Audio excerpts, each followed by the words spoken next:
मकान आपकी पसंद का होता है। यहाँ बेडरूम बना दो, यहाँ बाथरूम बना दो, इसमें ये टाइल्स लगवा दो, इसमें ये मार्बल लगवा दो, इसमें ये कर दो, नल ये वाली डिजाइन का लगवा। मकान आपकी पसंद का होता है, पर मसान शंकर की पसंद का होता है।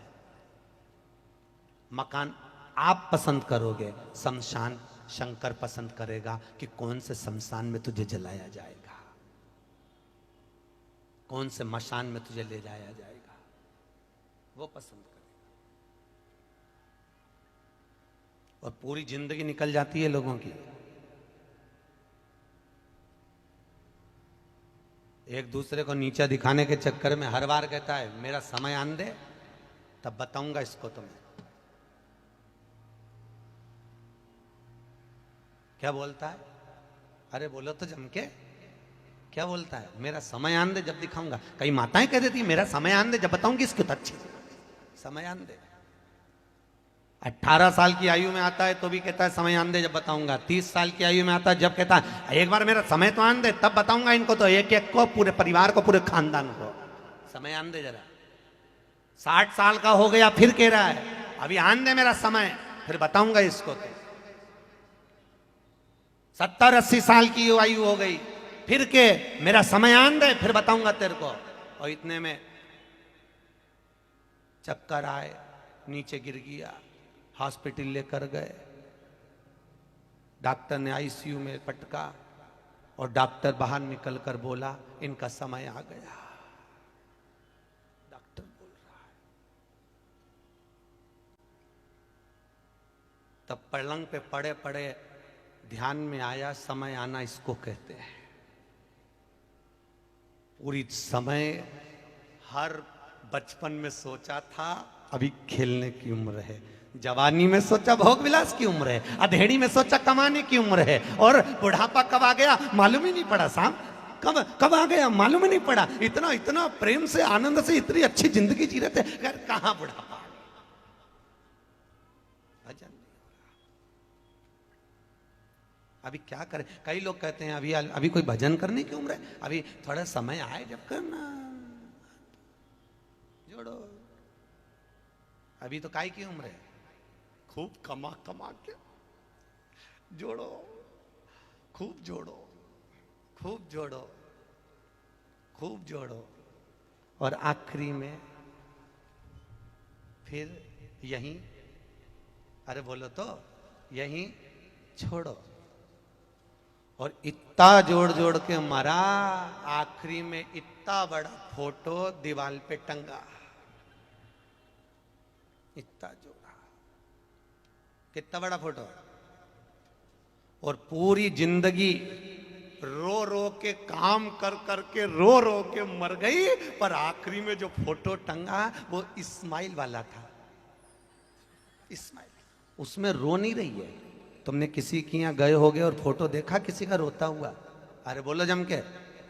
जित्तों की दीवार पर किसी सेठ के यहाँ, किसी अन्य व्यक्ति के यहाँ, किसी के यहाँ भी तुम जाना, तुम्हारे घर में ही देख लेना, अगर तुम्हारे दादा परदादा का किसी का फोटो लगाओ तो रोता हुआ था। भले उनने रोते हुए जिंदगी निकाल दी, भले रो रो के मर गए, पर जब भी फोटो टंगा इस्माइल का, और उसमें भी एक माला टंग रही, वो भी प्लास्टिक की, और ऊपर से चल रही हवा और माला यूं यूं झूल रही, और अम्मा इस्माइल दे रही। क्यों माला क्यों झूलती है और माँ इस्माइल क्यों देती है? वो अम्मा फोटो में टंगी टंगी इसलिए इस्माइल देती है क्योंकि हम भी जोड़ जोड़ के मर गए, यहाँ टंगा, एक दिन तू भी यहीं टंगेगी, तुझे भी यहीं टंगा, जोड़, और आखिरी में छोड़।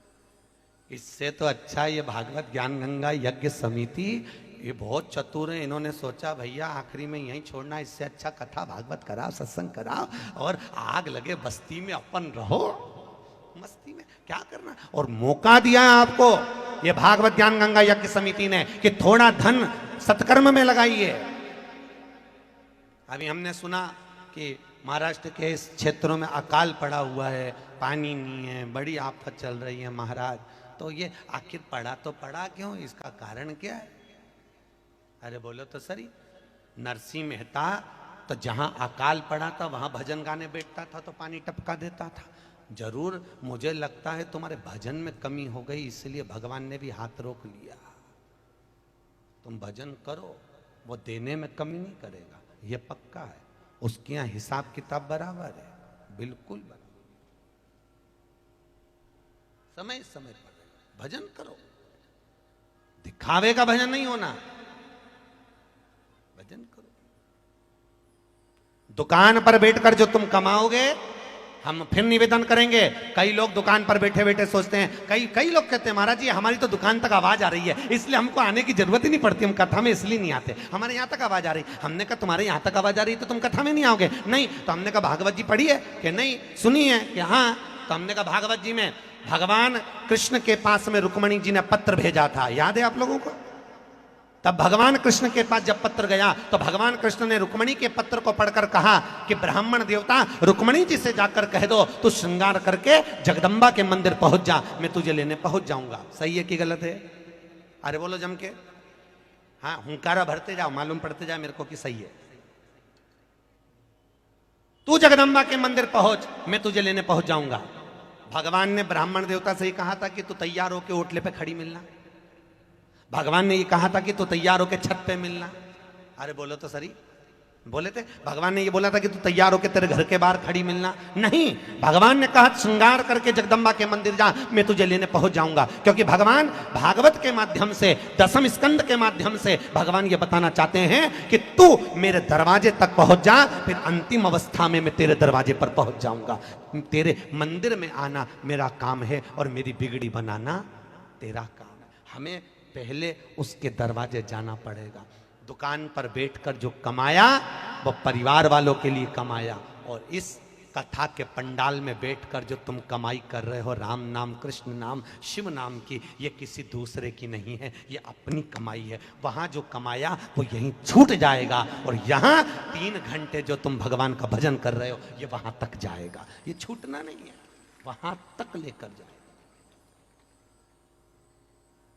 घबराना मती। तुम सब शिव भगवान की कथा सुने हो, अगर दिक्कत भी आए तो शंकर को याद करो, डोलो मत। क्यों परेशान? ना राम नाम लीनो तूने भरी जवानी में, ना राम नाम लीनो तूने भरी जवानी में, तू डूब के मर जा रे चुल्लू भर। आगे तुम बोलो, पानी। एक बार फिर से बोलो, ना राम नाम लीनो तूने भरी, पूरी जवानी ऐसी निकाल दी, दिन भर पूरी जवानी।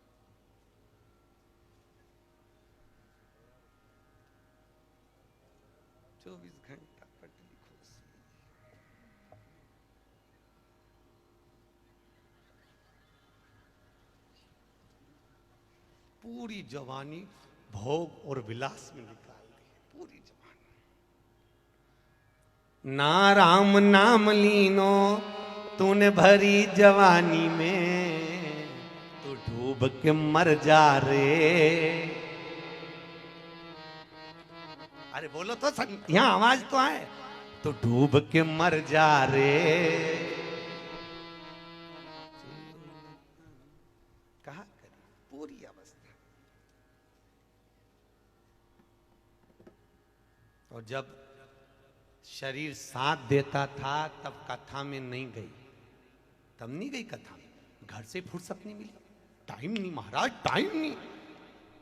भगवान भी सोचे तेरे पास अभी टाइम नहीं, घर छूट नहीं दिया तो अगला जन्म तेरा छिपकली का पक्का, एकदम पक्का। क्योंकि जिससे घर नहीं छूटे तो छिपकली से भी घर नहीं छूटे। भगवान ने कहा तेरे से घर नहीं छूटे तो उसी घर में छिपकली बन के भेजूंगा, क्योंकि तेरी आदत तेरे से छूट ही नहीं दिया टाइम पे, तो घर से निकल ही नहीं रही, तेरे से घर नहीं छूटे। तो भगवान ने कहा इससे घर नहीं छूट रहा। भगवान ने यमराज से कह दिया बना छिपकली पटक दे, उसी मकान में भेज दे। जिस हॉल में रहती थी, जिस कमरे में रहती थी, वहीं चिपकी, और पूरी आंख खोल खोल के देख रही सबको, चिपकी चिपकाई दीवार पे चिपकी, और वहीं से देख रही सबको, सबको देख रही, बोल नहीं रही कुछ भी, बस देख रही है। अच्छा 3-4 बार भगा दी भी, फिर आ गई वापस चिपक गई। फिर छोरा छोरी ने झाड़ू से भगाया, इसके बाद फिर आके चिपक गई, फिर देख रही। इतने में छोरा छोरी दौड़ के आया, मम्मी मम्मी वो तो ऐसे घूर घूर के देख रही, क्योंकि उसको मालूम नहीं है ये घर की डोकरी घर नहीं छूटा, इसलिए चिपक गई। कौन समझा?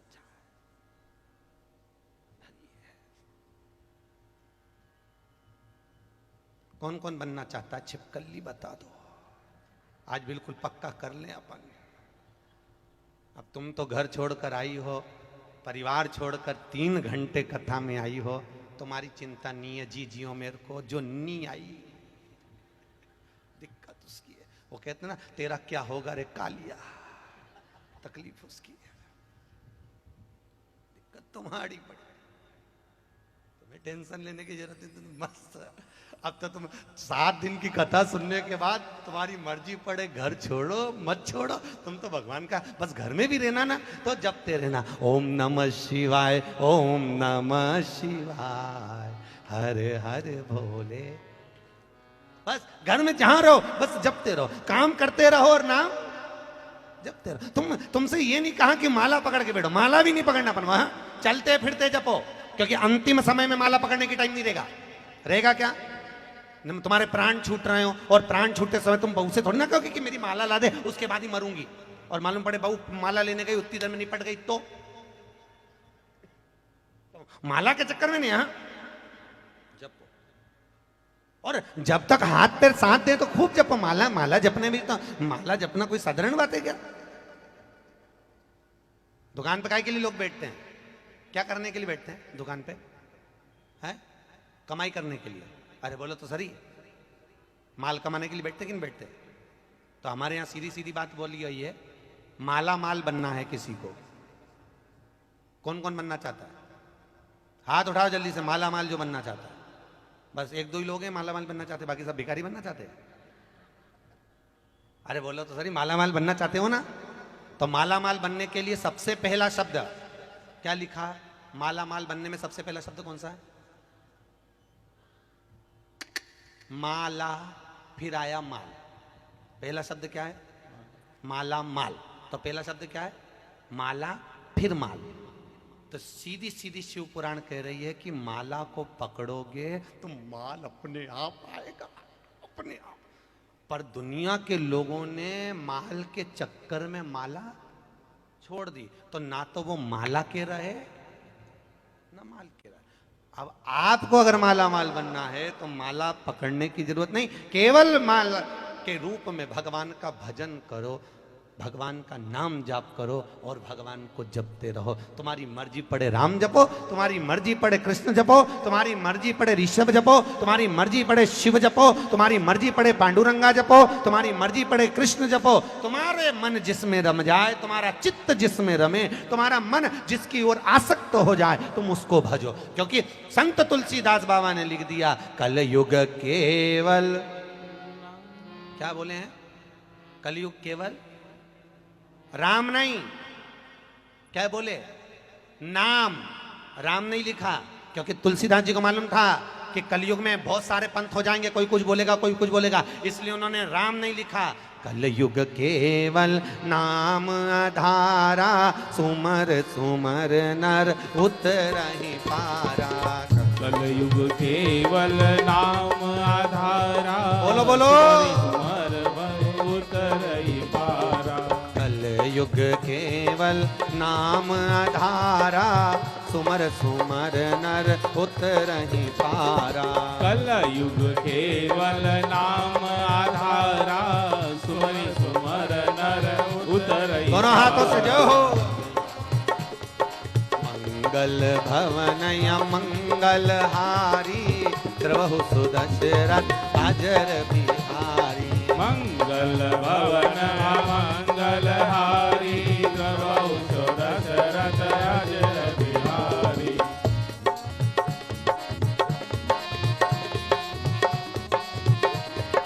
ओ हरि अनंत हरि, हरि अनंत हरि कथा अनंता।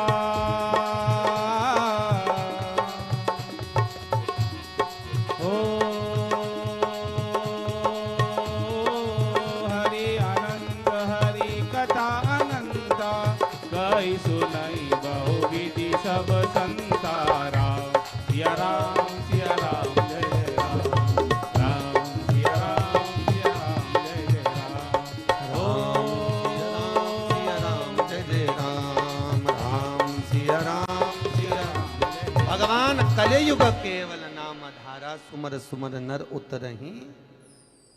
महाराज नाम जपिए, भजन करिए, चित्त धरिए, स्मरण करिए, जपो जपाओ, जपते रहो।